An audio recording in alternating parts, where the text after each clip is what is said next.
Hello guys, good afternoon. Welcome ulit dito sa ating YouTube channel. Don't be said it was again ako ang pala si Josh. And for today's video guys, naka-receive po ba kayo ng ganitong notification kay Facebook na yung earnings nyo dito is filled, no? Filled siyang makredit sa ating mga bangko. So parang ganito guys, ayan. So pwede nyo i-check ngayon, ayan o. So lalo na guys kung malaki, 'di ba? So lalong nakaka-frustrate 'yan, nakakapag-worry talaga 'yan sa ating mga content creator. So ayan guys. So mapapansin nyo dito kulay red siya, no? So nakalagay dito filled. Different pa po ito sa tinatawag nating on hold, tsaka po dito sa not payable.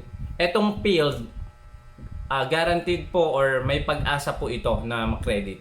Pero yung not payable, kahit po i-appeal natin to, for sure meron pong violation na na-commit po dyan sa payout mo. Included na yung invalid clicks, no? Ng mga ads kung saan nanggaling. So yan po yung mga napag-usapan natin sa mga nakaraan nating video. So hindi nyo pa napapanood, panoorin nyo po iyan. So dito tayo guys magpo-focus ngayon sa failed payout. Okay, ano nga ba yung dahilan nito?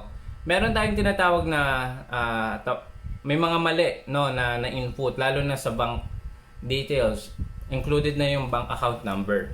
Okay? Kapag po yung bank account number, isang digit lang po yung mali dyan, okay, hindi po makikredit yan. Mapapansin nyo guys, usually yung yung process na ito, May 16, tapos yung paid, di ba may mababasa kayong paid na, 3 check dapat to eh. Ayan guys. So 3 check to dapat. Etong pangatlo guys, sa una hindi pa yan mag-fail kasi for validation yan within a month. Okay? So ang mangyayari dito, ipipaid pa din ni Facebook yan kahit mali po yung bank account. Okay? So ngayon kapag nasenda ni Facebook dyan sa bank account mo at hindi naman po na-accept ng bangko, imamark po niya yan as failed. Okay? Dahil nga po may mali kang bank account digit. Digit po yan, for sure. Pag ganito ang problem po na na-encounter nyo, digit or bank account number. Or meron naman guys, mismong sa bangko. Kaya nga po ang palagi ko sinasuggest kung maglalagay po kayo dyan ng bank account, make sure nakaka-receive po ng international payment or USD account. Okay?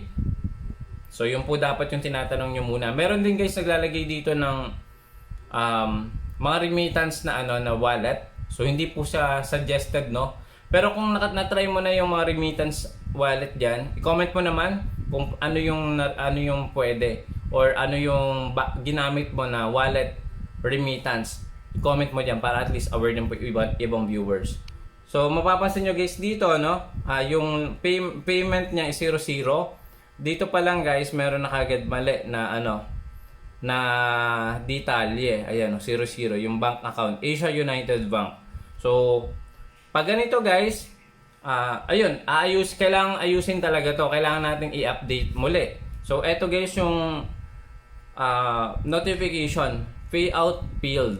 Ayan. So ngayon kailangan nating i-update. So eto na-update ko na po account po ito ng isa nating fellow content creator dito kay Facebook. So inayos ko po ito.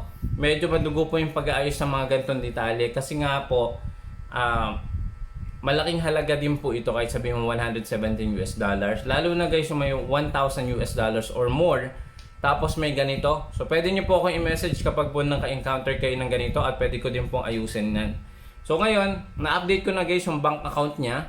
Successful na to guys. Okay? So wait lang po natin. Kapag nagkaroon kayo ng ganitong issue, usually hindi makikredit yan. So sample, May pa kasi to eh. Ayan, May pa to. Next month na yan makikredit.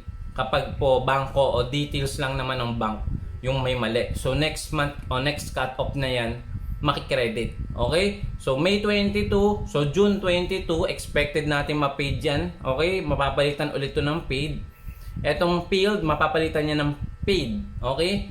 After 22, no? So na-paid na ng 22. Bibilang po tayo ng 7 business days po dyan. Okay? So usually dumadating po yung payment dito kay Facebook ng 27 to 28 of the month o mas maaga. Depende din po sa bangko na nilagay natin. So yun lang guys.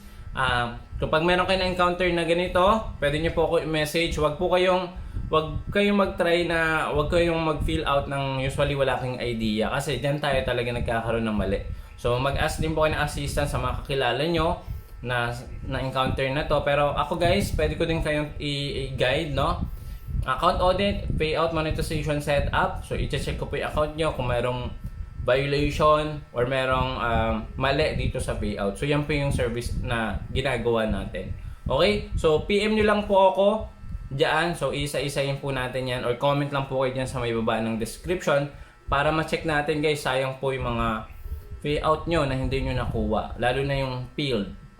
Yun nga lang po guys, kapag not payable na yan, hindi po siya guaranteed guys na makikredit. Kasi nga po invalid po yung ads na nag-appear po dyan sa inyong mga videos.